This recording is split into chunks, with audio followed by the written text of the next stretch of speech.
Is your RoboRock S6 MaxV giving you the silent treatment? You put it on the dock, hoping for that cheerful charging chime, but all you get is nothing.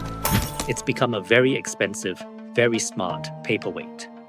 This no-charge issue is a common problem we see with the otherwise fantastic S6 MaxV. So, what's causing this robotic rebellion?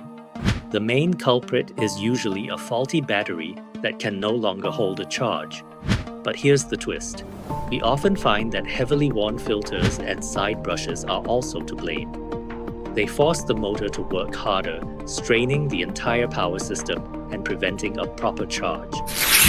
Let's be honest, your robot vacuum should be fighting dust bunnies, not starting house fires. Don't gamble with your safety.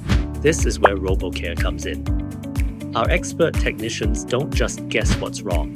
We use specialized diagnostic tools, like multimeters, to test the battery's voltage and overall health.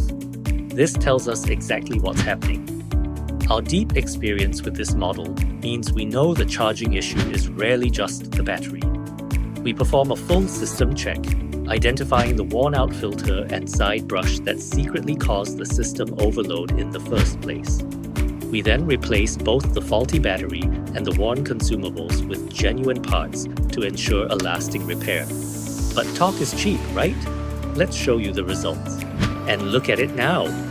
With a new battery and genuine parts installed, it's back to peak performance, tackling dirt like it's brand new.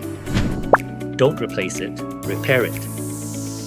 Contact RoboCare today.